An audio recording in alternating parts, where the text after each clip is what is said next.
What does it feel like to walk into a room where every eye screams you don't belong? For Amara Jenkins, that moment came on a crisp Monday morning in the towering glass fortress of Pinnacle Enterprises. At 42, she was the first Black woman to claim the CEO title in the company's 60-year history. Her appointment had sparked whispers, some of awe, others of resentment. Today, she faced the board for the first time since her promotion, her heart pounding not with fear, but with the weight of what she was about to do. The boardroom was a cathedral of power, mahogany table, leather chairs, and a view of Manhattan that could silence doubts. Or so they thought.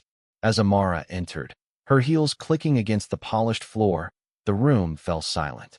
12 pairs of eyes, mostly older, mostly male, mostly white, watched her. She wore a navy suit that hugged her frame, her hair in neat braids, her presence a quiet storm. She smiled, but it wasn't warm. It was a warning. "Ms. Jenkins," began Richard Hale, the board chairman, his voice dripping with condescension. "This role, it's a lot for someone like you. Perhaps you'd be better suited elsewhere."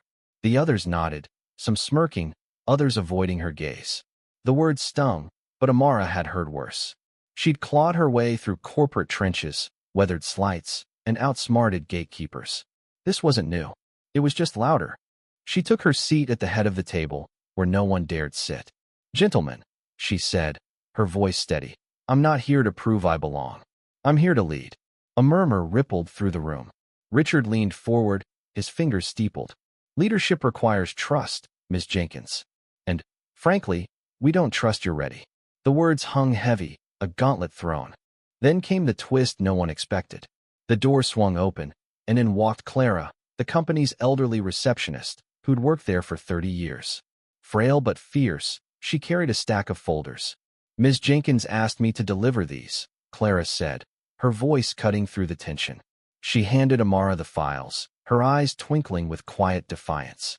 Inside were dossiers, meticulous records of every board member's missteps, shady deals, expense abuses, and whispered alliances against her. Amara had spent weeks preparing, with Clara's help, an unlikely ally who'd seen it all from the front desk. The room froze. Richard's face paled as Amara opened the first folder. "Richard, your offshore accounts are creative, but not invisible. And you, Mr. Thompson," she turned to another, "your consulting fees look a lot like bribes." One by one, she laid bare their secrets, her voice calm but unyielding. The board's arrogance crumbled, replaced by dread. "I didn't come here to play your games," Amara said, standing. "I came to build something better." "You're all fired." Gasps echoed. Richard sputtered. "You can't," but she cut him off. "I can. And I have." The bylaws, she'd discovered, gave the CEO unilateral power to dismiss the board under specific conditions she'd ensured were met. She'd spent nights poring over legal documents, fueled by coffee and conviction.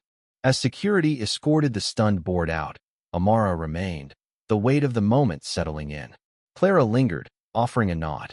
"You did good, kid," she whispered before leaving. Alone, Amara walked to the chairman's seat, its leather still warm from Richard's ego. She sat, the city skyline sprawling before her. This wasn't just a chair. It was a throne she'd earned not just for herself, but for every person told they didn't belong. The next day, she began rebuilding. She recruited a new board, averse, hungry, and unafraid of change. Pinnacle's stock dipped, then soared as her vision took shape. Ethical practices, community investment, and innovation over greed. Amara's story spread, inspiring some, enraging others. But she didn't care. She'd learned long ago that belonging wasn't about fitting in, it was about rewriting the rules.